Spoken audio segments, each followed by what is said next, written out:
Assalamualaikum warahmatullahi wabarakatuh. Selamat pagi anak-anakku sekalian. Siswa-siswi SD Tisa Islamic School Grade 5 Said bin Zaid yang soleh dan soleha.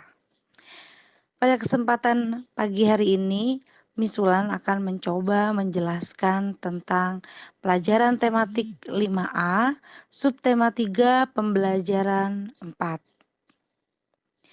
Kita tahu bahwa Indonesia terletak di antara dua benua, yaitu benua Asia dan benua Australia. Indonesia juga berada di antara dua samudra, yaitu Samudra Hindia dan Samudra Pasifik. Keberadaan letak geografis Indonesia memberikan dampak positif dan juga negatif. Nah, ada beberapa ya penjelasan pengaruh letak geografis bagi kebudayaan dan transportasi masyarakat Indonesia. Silahkan bisa kalian buka buku paket tematik 5A di halaman 94. Menjelaskan pengaruh letak geografis bagi kebudayaan dan transportasi masyarakat Indonesia.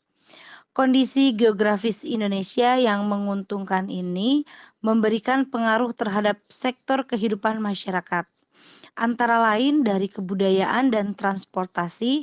Seperti apakah pengaruh letak geografis bagi kebudayaan dan transportasi di Indonesia? Tak bisa dipungkiri bahwa letak geografis Indonesia yang amat strategis memberikan pengaruh terhadap keragaman budaya yang ada. Selain itu, beberapa faktor yang mempengaruhi keberagaman budaya di Indonesia antara lain keragaman suku bangsa dan perbedaan kondisi alam. Nah, yang pertama, letak strategis wilayah Indonesia yaitu di antara Samudra Pasifik dan Samudra Hindia, serta benua Asia dan Australia, mengakibatkan wilayah Indonesia menjadi jalur perdagangan internasional. Akibatnya, pedagang-pedagang dari luar Indonesia, dulu disebut Nusantara, banyak yang singgah di Indonesia dan menyebarkan budaya dari negara asalnya di Nusantara. Kedua, keragaman suku bangsa. Negara Indonesia terdiri atas beribu-ribu pulau. Dahulu masyarakat di beda pulau tidak terhubung, sehingga setiap masyarakat di kepulauan mengembangkan budaya mereka masing-masing. Ketiga, perbedaan kondisi alam. Kondisi alam yang berbeda seperti daerah pantai, pegunungan, dataran tinggi, dan dataran rendah mengakibatkan perbedaan kebiasaan dalam masyarakat.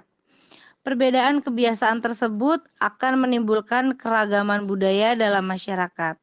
Misalnya, perbedaan adat istiadat berupa upacara pernikahan, kelahiran, kematian, dan sebagainya. Keempat, keragaman agama yang dianut dalam masyarakat. Oleh karena letak geografis yang strategis tersebut, persebaran agama juga terjadi. Misalnya di Bali terdapat upacara kematian yang disebut ngaben. Upacara adat tersebut hanya dapat kita temukan di Pulau Bali. Keragaman budaya yang ada di Indonesia memberikan dampak positif, antara lain sebagai berikut. Menjadi bagian dari kekayaan bangsa yang tak ternilai harganya. Menjadi daya tarik wisatawan saat melihat keragaman budaya Indonesia yang beragam. Bahasa daerah yang beragam. Selain dampak positif, terdapat pula dampak negatif dari keberadaan lokasi geografis Indonesia, antara lain sebagai berikut. Mudah masuknya kebudayaan asing yang dapat memberikan pengaruh negatif. Generasi muda bangsa lebih mengenal seni budaya luar jika dibandingkan dengan seni budaya bangsa itu sendiri. Banyaknya generasi muda, terutama yang tinggal di perkotaan, yang sering mencampur adukan bahasa Indonesia dengan bahasa asing. Hal ini menyebabkan generasi muda kurang mengenal tata bahasa Indonesia yang baik dan benar. Nah, seperti yang sudah kita pelajari pada pembahasan sebelumnya, Pancasila itu tidak hanya menjadi dasar negara saja, tetapi juga menjadi falsafah hidup bangsa Indonesia. Makna yang terkandung dalam Pancasila mencakup semua sendi kehidupan, yaitu ketuhanan, kemanusiaan, persatuan, kerakyatan, dan keadilan sosial. Nilai-nilai yang terkandung dalam Pancasila merupakan cerminan dari kehidupan masyarakat Indonesia yang menjadi bagian yang tidak terpisahkan dari kehidupan bangsa Indonesia. Untuk itu, kita sebagai generasi penerus bangsa harus mampu menjaga dan menerapkan nilai-nilai Pancasila dalam kehidupan sehari-hari. Persatuan dan kesatuan merupakan nilai-nilai Pancasila yang terkandung dalam sila ketiga Pancasila. Persatuan dan kesatuan dapat memperkokoh ketahanan negara. Contohnya, persatuan dan kesatuan adalah persatuan dan kesatuan bangsa. Salah satu faktor yang dapat memperkukuh persatuan dan kesatuan bangsa adalah transportasi. Ada beragam jenis transportasi yang menghubungkan satu tempat ke tempat yang lain. Salah satu pilihan sarana transportasi yang dapat digunakan adalah kereta api. Coba kita baca teks tentang kereta api uap di Ambarawa. Silahkan, teksnya ada di buku paket halaman 97. Uniknya kereta api uap di Ambarawa. Untuk yang tidak mengenal kereta api uap, pada dasarnya kereta api uap adalah kereta yang digerakkan dengan menggunakan uap air yang dihasilkan dari ketel uap yang dipanaskan oleh kayu bakar, batu bara, dan minyak. Di Indonesia, kereta api uap pertama kali dibangun pada tahun 1867 di Ambarawa dengan menggunakan lokomotif uap. Saat ini kereta api uap sudah tidak beroperasi karena telah diganti dengan kereta yang dijalankan dengan tenaga listrik. Akan tetapi, bagi wisatawan yang tertarik ingin menaiki kereta api uap di Jawa Tengah, dapat mengunjungi Museum Kereta Api Ambarawa. Museum tersebut melayani kereta wisata Ambarawa ke Bendono dan Ambarawa ke Tuntang. Begitupun dengan rute sebaliknya.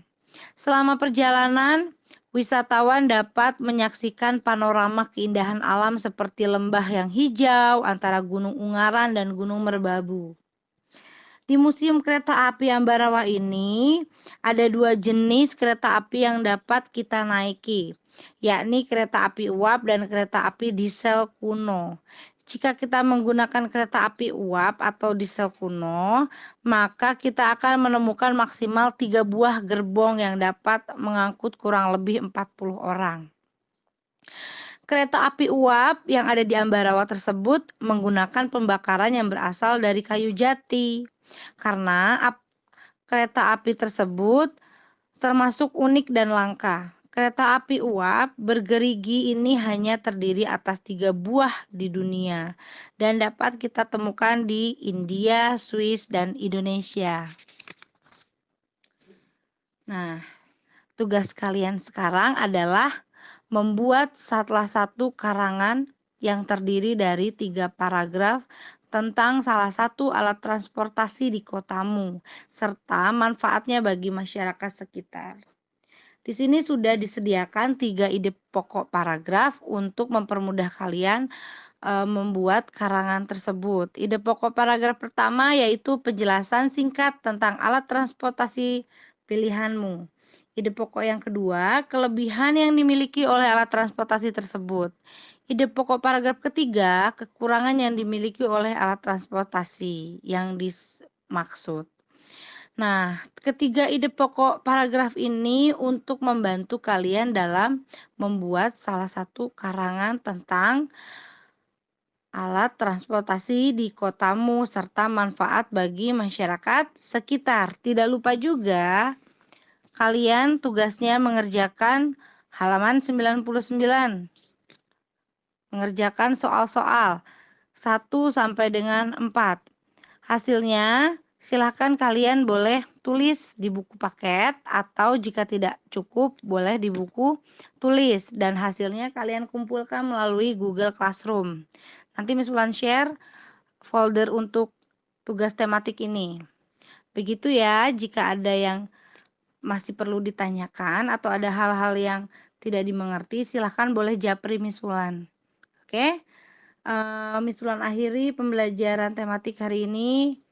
Wabillahi taufiq wal hidayah. Wassalamualaikum warahmatullahi wabarakatuh.